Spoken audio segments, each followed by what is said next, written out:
আজকের ভিডিওতে আলোচনা করব বঙ্গ বিজেপিকে নিয়ে। আচ্ছা, বঙ্গ বিজেপি মানে বিজেপির পশ্চিমবঙ্গ শাখা, এটা বলতে আমরা কি বুঝি? Suvendu BJP, Dilip BJP, Sukanta BJP, এটা নাকি আদি বিজেপি, তৎকাল বিজেপি?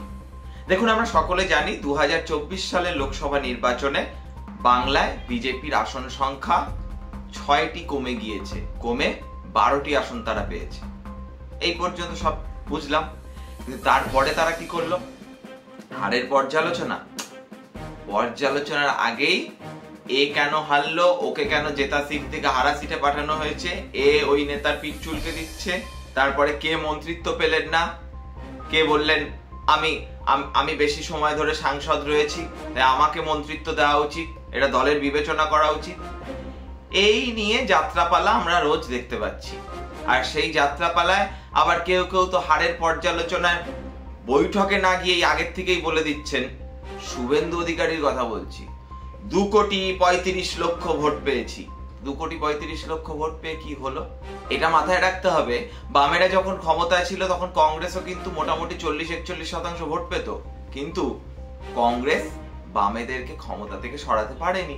এটাই বাস্তবতা। আপনাকে আসন যদি আপনি না নিয়ে আসতে পারেন, পপুলার ভোট আপনি যতই পান না কেন, সেটা ভেবে আপনি আনন্দ পেতে পারেন। যেমন বামেরা হয়তো এখন ভাবছে যে এই বাজারেও তো 35,00,000 মানুষ আমাদের ভোট দিয়েছে, কিন্তু এটা আসল কাহিনী নয়। আপনাকে আসলে আসন নিয়ে আসতে হবে। তারপরে যখন বঙ্গ বিজেপি পর্যালোচনার বৈঠকে বসলো, সেই বৈঠকে আবার শুভেন্দু অধিকারী থাকলেন না। অনেকে তো এও বলছেন যে তিনি থাকলেন না, তার একমাত্র কারণ সেখানে দিলীপ ঘোষ রয়েছেন। আবার সুকান্ত মজুমদার, তিনি এখন কেন্দ্রের মন্ত্রী হয়ে গেছেন, হাফ প্যান্ট মন্ত্রী, প্রতিমন্ত্রী হয়ে গেছেন। এবার তাকে আবার ওই নিট কেলেঙ্কারি নিয়ে বিভিন্ন উত্তর দিতে হচ্ছে। প্রথমেই বলে দিচ্ছেন এটা বিরোধীদের কুৎসা। একটু মিল পাচ্ছেন না পশ্চিমবঙ্গের শাসকের সঙ্গে? ঠিক যেভাবে পশ্চিমবঙ্গের শাসক নিয়োগ দুর্নীতিকে বলে বিরোধীদের কুৎসা, ঠিক তেমন ভাবেই সুকান্ত বাবুর কথা, সুকান্ত বাবুর ভাষ্য মিলে যাচ্ছে, তাই না? আসলে শাসক মনে হয় ক্ষমতায় গেলে একই চরিত্র, একই ভাষ্য নিয়ে চলতে পছন্দ করে।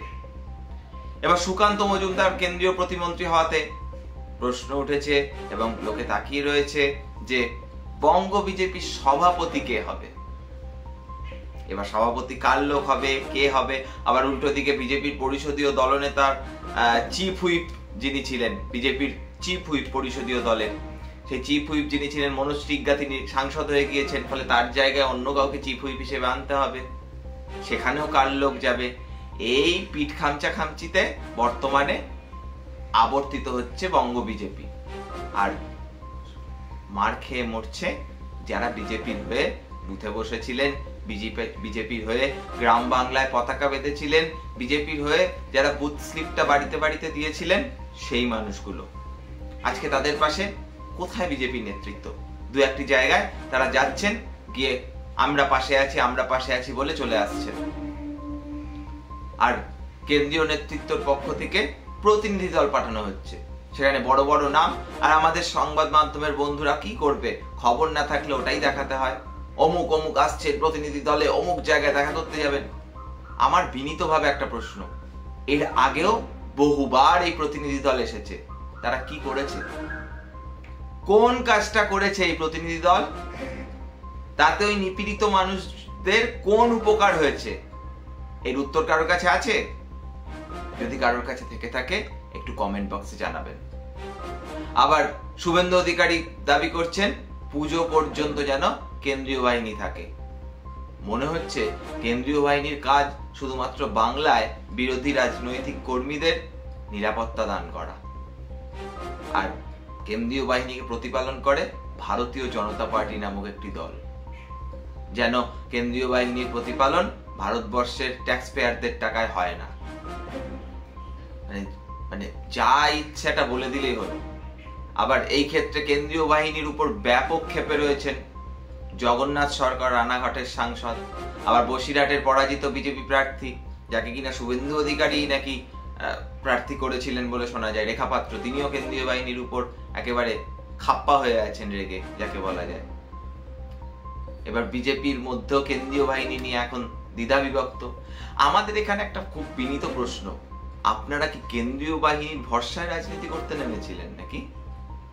যদি কেন্দ্রীয় বাহিনীর ভরসায় রাজনীতি করতে নামেন, প্লিজ, হয়ে গেছে 2,33 না কত 35 লক্ষ ভোট পেয়েছেন, হয়ে গেছে, পিরিয়ড, এবার থেমে যান।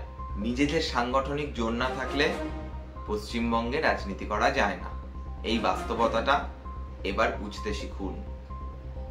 আপনার নিজের জেলা, হ্যাঁ শুভেন্দু বাবু, আপনার নিজের জেলায় বিজেপি ভালো ফলাফল করেছে, তার কারণ সাংগঠনিকভাবে আপনার জেলায় বিজেপি সবথেকে শক্তিশালী, এটা আপনিও জানেন। তারপরেও যে কেন্দ্রীয় বাহিনী থাকা সত্ত্বেও বুথের পর বুথ লুট হয়ে যায়, যে কেন্দ্রীয় বাহিনী থাকা সত্ত্বেও গণনা কেন্দ্র থেকে বিরোধী এজেন্টদের মেরে ধরে বের করে দেওয়া হয়, সেই কেন্দ্রীয় বাহিনীর উপরে এত ভরসা রাখছেন কেন? এটা ভাবুন, আর কবে ভাববেন? আবার বিজেপির আইটি সেলের নেতা, আইটি সেল মানে যারা ওই বিভিন্ন কথাবার্তাকে হোয়াটসঅ্যাপ ইউনিভার্সিটির মাধ্যমে আপনার আমার ঘরে দুয়ারে ইউনিভার্সিটি করে দেয় আর কি, সেই আইটি সেলের নেতা অমিত মালব্যর বিরুদ্ধে বিস্ফোরক অভিযোগ আনলেন। রাহুল সিনহার আত্মীয়, দাদা বা ভাই এরকম কেউ একজন হবেন, তিনি তো সাংঘাতিক অভিযোগ করলেন। এই অভিযোগ মনে করালো সেই তথাগত রায়ের কামিনী কাঞ্চন যোগকে। এই সব নিয়েই বর্তমানে বঙ্গ বিজেপি। এবার এটাকে আপনি রাজনৈতিক দল বলবেন নাকি অন্য কিছু বলবেন? পশ্চিমবঙ্গ বিজেপির যে পশ্চিমবঙ্গ শাখা, তাকে আপনি কি বলবেন চিন্তা করতে হবে।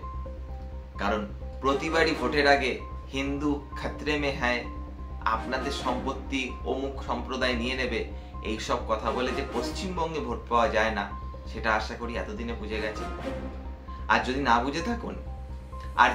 বুঝে থাকেন তাহলে মেনে নিন, পশ্চিমবঙ্গে আপনারাও হয়তো লস্ট কেস।